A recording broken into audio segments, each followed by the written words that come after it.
Receivers ఉంటాయి, I mean 2 mics ఉంటాయి, ఒక రిసీవర్ ఉంటుంది. సో నాకు ఒక మైక్ చాలు, నేను ఒకటే వాడతాను, 2 ఒకేసారి పెట్టుకోను. కొంతమంది 2 ఇక్కడ పెట్టేసుకుంటూ ఉంటారు, నేనైతే అలా చేయను. ఇప్పుడు ఏం చేద్దామంటే ఈ మైక్ని ఇక్కడ పెట్టేసుకొని మైక్ని ఇక్కడ పెట్టుకున్నాము. ఇప్పుడు ఈ రిసీవర్ని కెమెరాకి పెట్టాలి. ఓకే, ఇప్పుడు దీన్ని ఇక్కడ పెట్టాలన్నమాట. కెమెరాని కూడా ఆన్లోనే ఉంది ఇది ఆల్రెడీ. సో నేను ఎప్పుడు కూడా రికార్డ్ చేసేటప్పుడు ఏం చేస్తానంటే కెమెరాని నా వైపుకి తిప్పేసుకుంటాను.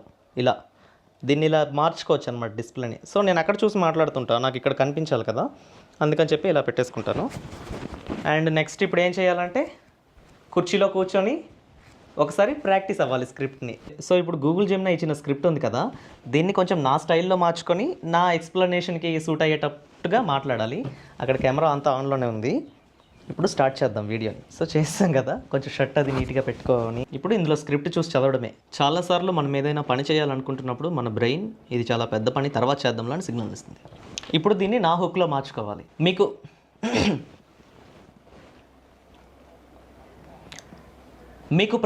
మీకు ప్రతిరోజు బద్ధకంగా అనిపిస్తుందా?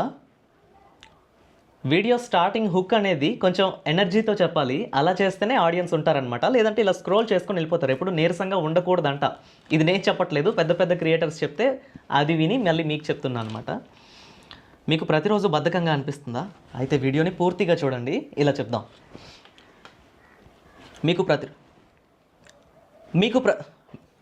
మీకు ప్రతిరోజు బద్ధకంగా అనిపిస్తుందా? అయితే వీడియోని పూర్తిగా చూడండి. ఈ హుక్ ఓకే. ఇప్పుడు నెక్స్ట్ స్క్రిప్ట్. చాలాసార్లు మనం ఏదైనా పని చేయాలనుకుంటున్నప్పుడు మన బ్రెయిన్ ఇది చాలా పెద్ద పని, తర్వాత చేద్దాంలే అని సిగ్నల్ ఇస్తూ ఉంటుంది. సో వీడియో నచ్చితే లైక్ చేసి మీ ఫ్రెండ్స్కి కూడా షేర్ చేయండి. కట్. సో గైస్, వీడియోని పూర్తిగా రికార్డ్ చేయడం అయిపోయింది.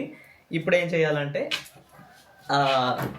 కెమెరాలో రికార్డ్ చేసిన ఫుటేజ్ని ఇందులోకి షేర్ చేసుకోవాలన్నమాట. మీకు అది కూడా డీటెయిల్గా చూపిస్తాను.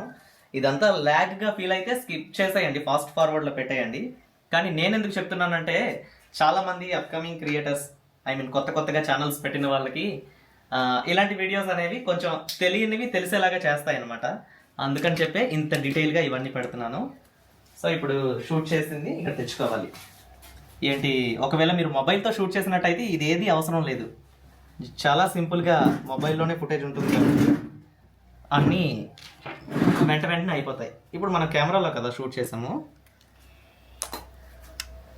ఇప్పుడు దీని మెమరీ కార్డ్ని తీయటం, కెమెరాని చాలా జాగ్రత్తగా ఒక రైతుకి ఒక నాగలి అనేది ఎలా ఉంటుందో దున్నేది, ఒక ఆటో డ్రైవర్కి ఒక ఆటోని ఎలా పూజిస్తారో, ఇల్లు కట్టే తాపీ మేస్త్రీలు వాళ్ళ పనిముట్లని ఎలా గౌరవంగా భావిస్తారో, వీడియోస్ చేసే క్రియేటర్స్ ఈ కెమెరాస్ని, ఈ ఎడిటింగ్ చేసే మ్యాక్బుక్స్ని, మన మొబైల్స్ని అంతే గౌరవిస్తూ ఉంటారు.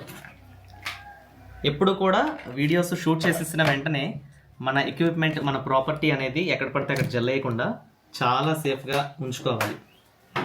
ఇదంతా నాకు ఒకప్పుడు ఉండేది కాదు, చాలా ఎక్విప్మెంట్స్ పోయేవి, మా అమ్మ తుడిచి పారేసిది అనవసరమైన వస్తువులు అనుకొని. అప్పటి నుంచే కేర్ చేయడం మొదలుపెట్టాను. ఇప్పుడు ఏంటంటే ఇది మన దీంట్లో పెట్టుకొని షేర్ చేసేసుకోవాలి. గైస్, వీడియో ఫుటేజ్ని మ్యాక్బుక్లోకి పెట్టేశాను. At the same time video ఫుటేజ్ని కావాలంటే మన మొబైల్లోకి పెట్టుకోవచ్చు, మొబైల్లో ఎడిట్ చేసేటట్టయితే మొబైల్లో పెట్టుకోవచ్చు. నా దగ్గర ఇది ఉంది కాబట్టి ఇది పెడుతున్నాను. సో చూసారు కదా, ఇలా వచ్చిందనమాట మొత్తానికి. సో నేను ఎడిట్ చేసే సాఫ్ట్వేర్ వచ్చేసరికి ఇదనమాట, లూమా ఫ్యూజన్. ఈ లూమా ఫ్యూజన్ ఇది మన మొబైల్లో కూడా ఉంటుంది. ఇప్పుడు ఇది నా ఐఫోన్.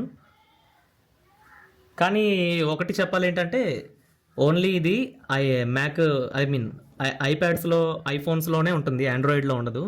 ఆండ్రాయిడ్లో ఇది దీనికంటే మంచివి, క్యాప్కట్, విఎన్ ఇలా చాలా ఉంటాయి అన్నమాట. ఇప్పుడు ఎడిటింగ్ అనేది అయిపోద్ది. ఎడిటింగ్ అయిపోయిన తర్వాత ఇంకా అప్లోడ్ చేసేస్తాను. సో ఇదంతా మీకు చూపించాను కదా. ఈ వీడియో నుంచి మీరు ఏమైనా తెలుసుకొని ఉండుంటే, మీకు ఏమైనా యూస్ అయింది అనిపిస్తే కామెంట్ చేయండి.